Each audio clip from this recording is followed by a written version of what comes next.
UFC middleweight Roman Dolidze got into a heated altercation with his opponent Kevin Holland after the fight. Dolidze's coach, Eric Nixick, confirmed the information and provided additional insight. "So I always bring an extra hat or some stuff in the bucket and to give it to a kid or somebody out in the crowd," Nixick told MMA Fighting. "So they went back to medicals. I went out with Aljamain Sterling and I was giving a hat away to some kid that I saw. And then when I walked back to medicals, I guess Kevin and Roman, like Kevin was chirping at Roman the whole time through the medical tent, and then it just escalated into Kevin saying some really not very classy things to Roman, and then Roman getting pretty pissed off, and then that had to get separated. Emotions are firing at that moment, and it sucks, man, because no one wanted the fight to end that way. It wasn't our choice either. Kevin made the decision to tell his corner about the rib, made Coach Bob Perez make a decision about keeping his fighter in the fight, so we didn't do anything wrong. So to take it that route, I was pretty disappointed. Kevin texted me and apologized," Nixick explained. "I told Kevin,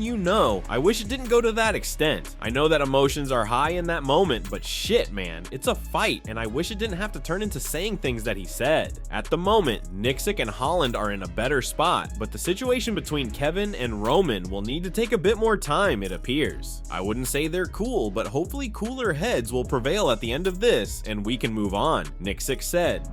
In a recent appearance on Adam Zuba's YouTube channel, UFC middleweight star Khamzat Chimaev snapped at the Russian reporter over a provocative question. The interview began with the reporter asking Khamzat about his past drama with UFC Hall of Famer Khabib Nurmagomedov, which stemmed from Khamzat calling out Khabib a couple of years ago. Khamzat explained, "I was young, and everyone was comparing me with Khabib. As a young athlete, I didn't like these comparisons because I wanted to be known as Khamzat Chimaev, not someone constantly compared to Khabib." Chimaev then recalled an Instagram live session where a fan told him, "Khabib will rip you apart," to which the undefeated Chechen responded, "I will smash him if he wants to." Khamzat now admits he shouldn't have put it that way and criticized reporters for asking young fighters provocative questions. Shortly afterward, Adam Zuba, the reporter, asked Khamzat what he thought about Khabib potentially coming back to fight him at middleweight. With visible discomfort, Chimaev replied, "See, this is what I'm talking about. You're asking provocative questions." The reporter quickly backpedaled, saying, "No, I meant what you think of Khabib coming back at 185, not necessarily fighting you," but it was clear that he was trying to instigate.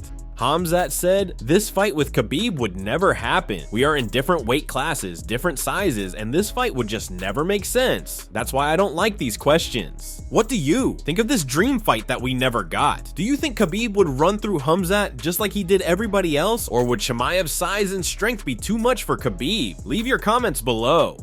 Magomed Ankalaev had some harsh words for Anthony Smith. Earlier this week, Ankalaev's past opponent, Anthony Smith, suggested there are other fighters in line for a crack at Pereira, saying that Ankalaev's boring style has made the UFC less interested in him. Lionheart said, "I wouldn't count on it because there's a good chance that Volkan Ozdemir and Carlos Ulberg can have a conversation, or at least have some sort of case to make to get that fight, especially if Ankalaev does what he tends to do sometimes, and that's lay an egg and still win. He's already been punished for that. He's already done it once before in the Jan Blachowicz fight, and Dana was absolutely furious." Ankalaev responded to Smith's recent comments, ripping his former opponent on social media and calling Smith his easiest fight ever. "Just to be clear, Rakic is my toughest fight in the division. Anthony Smith said I sometimes sting the show. Hey, do you remember what I did to you and Johnny Walker? You are an analyst and supposed to stay neutral. Chael Sonnen, you are right, my friend. My toughest fight in the division is Rakic. My easiest fight ever was Anthony Smith. I hit him with a combination from a video game I used to play when I was 12. Ankalaev and Smith faced off back at UFC 277, where Ankalaev won by second round TKO. That fight earned Ankalaev a shot at the vacant light heavyweight title against Blachowicz in a fight that ended in a split draw. Following that, Ankalaev had a no contest with Johnny Walker due to an illegal eye poke, but then won their rematch this January, stopping Walker in the second round and earning a performance of the night bonus. Ankalaev also holds wins over Volkan Ozdemir and number 7 ranked Nikita Krylov.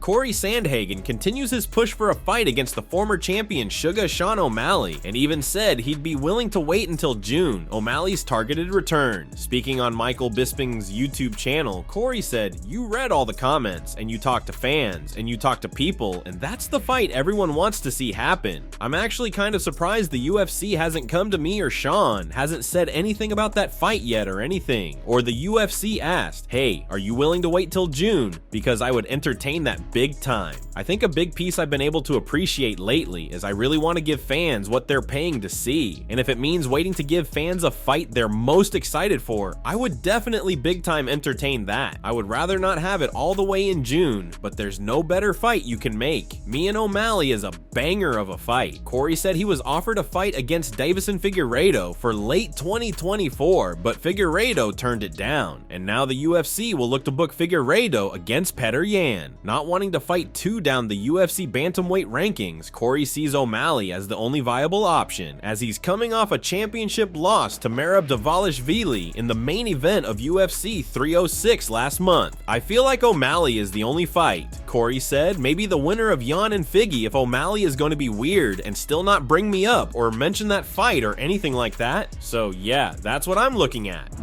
TJ Dillashaw is frustrated with Jose Aldo's strategy against Mario Bautista. During a new episode of the Jackson podcast, TJ shared his belief that Aldo put himself in bad positions against Bautista. My frustration is coming from, how the hell does Aldo not know how to get off the cage? Dillashaw said on the Jackson podcast, it's almost like he's willing to chill here because he doesn't want to get tired. He can get out so easy. Bautista got his wrong leg forward, so he's got a right underhook and his right leg will be forward. That is the easiest thing to get off the cage every time. It surprises me when a world champion, there's techniques like this that he doesn't get off the cage. A lot of people thought Aldo should have won. To be honest, I don't know. He kept himself here. I'm not too mad. He lost the fight himself. Aldo is now 1-2 in his last 3 MMA outings. The UFC Hall of Famer feels he should have had his hand raised on fight night, but things didn't go his way. Mario Bautista himself agrees with Dillashaw. Quote, I just wanted him to keep on working. I just wanted him to use that energy to break out and then just kind of stay stuck to him. Just keep him working.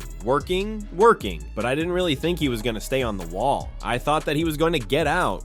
There were points. I felt he was defending the takedown and could have circled off, but he kind of just chose to stay there and wait a little bit. I was holding him against the cage, but at the same time, I think he did have the opportunities to circle off. It's just he chose not to. I don't know if that was part of the strategy on his part. Maybe that's like his resting area where he feels like, okay, I'ma rest up and the ref will separate us and then I'll be able to get my strikes off. At the end of the day, a win's a win, and following victory at UFC 307, Bautista improved his spot in the bantamweight rankings by moving into the number 8 position. Jose Aldo dropped to number 11. Thanks for watching, and don't forget to subscribe for daily MMA news.